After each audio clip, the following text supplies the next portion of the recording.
In episode 4, things are going great for Victor. He's continuing to talk to Simon on the side, get some life advice from him, but Benji being off the market is great for him because it gives him more time to focus on Mia. At school, he's thriving, he's in a good rhythm on the basketball court, and his family's even getting along. Although, so it seems, because Pilar is still pissed off at her mom for being in a relationship with another guy, and she keeps throwing out subtle jabs at her mom, including one at dinner that takes everybody by surprise and sends Pilar to her room. Victor follows her into her room trying to figure out what the hell's wrong with her, and Pilar tells him about the relationship with this random guy. At first, Victor is in complete denial, not believing the fact that his mother could ever have an affair. Even after Pilar lays out all of the facts and evidence, he's still in denial. But as he's telling Pilar that there's no way that she could have had an affair, Roger, the mystery man, ends up messaging the Facebook account saying, "Please don't give up on us," and it's a real bad look for Simon's argument. The next day at school, Victor tries to put it out of his mind at lunch when he's eating with Mia, Felix, and Lake, and Mia's not in the best mood because her dad came home from France and surprised her with a purse and a new girlfriend. And he scheduled a dinner for Mia to meet his new girlfriend, and Mia doesn't want to meet her at all. In fact, she has no interest in meeting any girlfriend he ever has because they all seem to suck. And Victor says, "Well, how do you know she's gonna suck?" And Mia says, "Because they all suck, including my mother, who was a drunk and checked herself into rehab on my 12th birthday and never came back." That kind of kills the mood, and Mia adds on to it saying, "I guess we never know what's really going on with our parents." And boy, can Victor relate to that at the moment. And he's reminded about it when he walks back into the school and sees Pilar, who lets him know that Roger messaged the Facebook account again, saying that he would be in town for a conference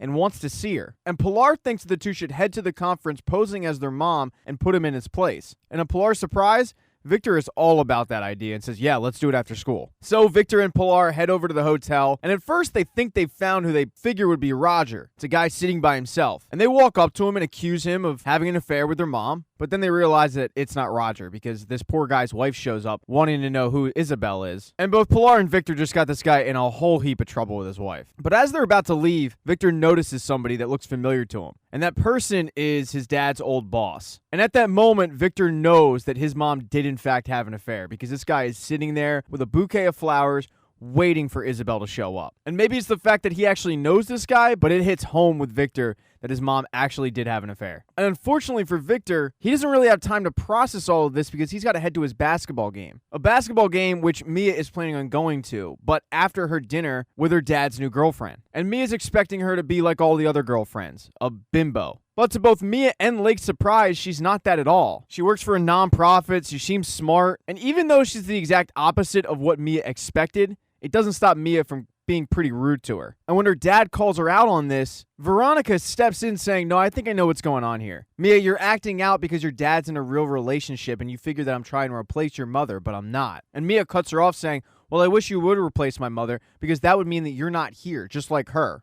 And then Mia storms out. And Mia and Lake head to the basketball game, but Mia is heated. And unbeknownst to her, so is Victor. And after what he witnessed earlier, he can't get that out of his head, the fact that his mom had an affair. And it's impacting him on the basketball court, where he just can't get his head straight, can't focus at all. Every single time he looks into the stands, looks at an opponent, looks anywhere, he sees Roger. And when the coach tries to sit him down, Victor loses it, screaming that this whole thing is bullshit and storming out of the gym. His mom goes after him, not knowing what the hell brought on that temper tantrum, and she tells him the way that you just acted is disgraceful. He says, "I'm disgraceful. You were having an affair behind Dad's back. You cheated on Dad with his boss." I mean, does he even know? And Isabel is shocked that Victor has found this out. And at this point, Armando has shown up and says, "Yes, Victor, I know. And I've forgiven her. And it wasn't easy, but she was honest." Victor can't believe what his dad is saying, and his dad forces him to get in the car because he doesn't want to have this family discussion in a parking lot. So when the family gets home, Armando, Isabel, Pilar, and Victor sit down and have a conversation about what happened. And Isabel tells them that it all really started when Roger hired her to give his child piano lessons. And that morphed into having a cup of coffee with him after the lessons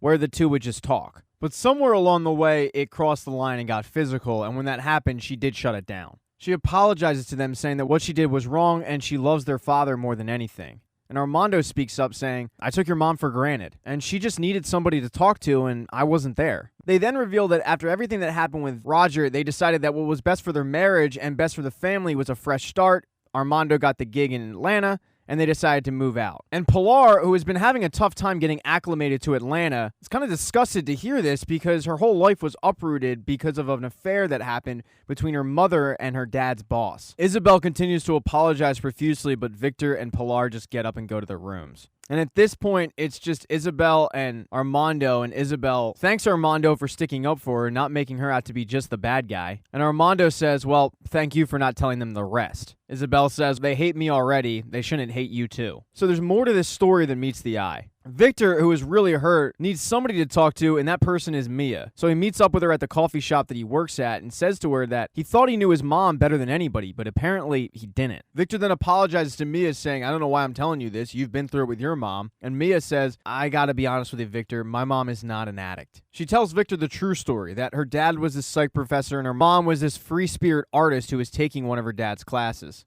And the two got married because he wanted to, and they had a kid because he wanted to. And eventually he became university president, and they moved into this giant house where she was alone all day, trapped in this life that she never really wanted. And at a certain point, she just couldn't take it anymore, and she left. No explanation, no goodbye, no nothing. And Victor is a little confused, says, well, then why are you telling people that she's an addict? And Mia says, sheepishly, well, it's because I don't want to admit that maybe I wasn't enough that could make her stay. But she then turns the attention back to Victor, saying, I know what your mom did hurts, but I saw her at your basketball game. She was cheering and she was into it and she loves you. So just try to forgive her, because if there's a silver lining in this, it's that what she did caused you guys to move to Atlanta and we met. When Victor gets home, he finds his mom sitting there alone watching TV on mute because she can't figure out how to work it. Boomer. He thanks her for making the poster for him during the game, which said, Salazar is a Salastar. It's very creative. Victor's mom starts apologizing again, and Victor says, Mom, I don't want to talk about this right now. In fact, I don't think I'm ever going to want to talk about this. And then he heads to his room. Thank you for watching this recap. If you do not see the next one up in the corner right there on the end screen, don't worry, it'll be up shortly. Please consider following the channel. That'd be cool. If you liked the video, give it a thumbs up. And if you don't, there's a thumbs down button for a reason.